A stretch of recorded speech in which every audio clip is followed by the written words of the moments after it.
سال کے بعد زندہ ہونے والا شخص، اور وہ بھی اللہ کا رسول حضرت عزیر علیہ السلام، ان کا ذکر اس ویڈیو کے اندر میں کروں گا۔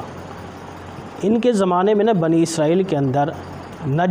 نصر شخص تھا جو بادشاہ تھا اور کافر تھا، گستاخ اور ظالم تھا۔ اس کی حکومت مشرق اور مغرب تک پھیلی ہوئی تھی۔ اس نے بنی اسرائیل کو بے گناہ قیدیوں کو وہ قید کر لیا تھا، بے شمار لوگوں کو قید کیا، ظلم و زیادتی کا شکار کیا اور بیت المقدس کی توہین کیا اور اس کے خراب کیا، لوگوں کے اموال لوٹے، عزتیں لوٹی اور بڑا ظلم اور زیادتی کی۔ اب جب حضرت عزیر کافی عرصے کے بعد مبعوث کیے گئے، بھیجا گیا کہ آپ انہیں تبلیغ کریں، تو آپ جب اس علاقے میں پہنچے تو آپ نے دیکھا کہ سارے ہی گھر اجڑے ہوئے ہیں، اور جب کہ اتنا پر رونق ماحول تھا، پھر یہ اجڑ کیسے گئے؟ یہ تصور تھا کہ اب یہ دوبارہ کس طرح آباد ہوگا بیت المقدس، کیسے یہ لوگ دوبارہ اس علاقے کو اور ملک کو یہ آباد کریں گے؟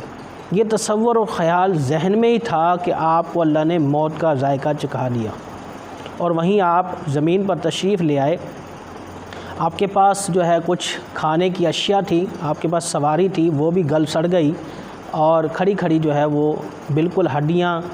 بن گئی، اور چمڑا تھا وہ ضائع ہو گیا اور بالکل ہی گل سڑ کر نیچے بکھر گیا۔ آپ علیہ السلام کے جو جسم کے اندر جو چیز خوراک تھی آپ کے پاس موجود تھی، تو وہ فروٹس تھا یا سبزیاں تھیں یا خشک میوے جات تھے، واٹ ایور کچھ بھی تھا، وہ صحیح سلامت رہی۔ وہ جو چیزیں تھیں وہ صحیح سلامت رہی۔ 100 سال کے بعد جب آپ کو آنکھ کھلی تو آپ نے دیکھا کہ شاید میں ایک دن یا آدھا دن آرام کیا ہے، تو حکم ربی ہوا کہ آپ کو 100 سال ہو چکے ہیں ادھر، 100 سال۔ آپ حیران ہوئے کہ یہ 100 سال ہو گیا۔ آپ نے فرمایا کہ تم کہتے تھے کہ کس طرح آباد ہوگا، پھر فلسطین آزاد ہوا، بیت المقدس بھی آباد ہوا، لوگوں نے خوشحالیاں منائی، اور جب آپ واپس آئے تو آپ نے دیکھا اور آپ کے سامنے، آنکھوں کے سامنے آپ کی سواری کو زندہ کیا گیا، تو آپ سجدے میں گر گئے، توبہ استغفار کی اور رجوع اللہ کیا، اور اللہ کی طرف رجوع کرنے کے بعد کہا ان اللہ علی کل شیء قدیر، اللہ ہر چیز پر، ہر چاہت پر قادر ہے۔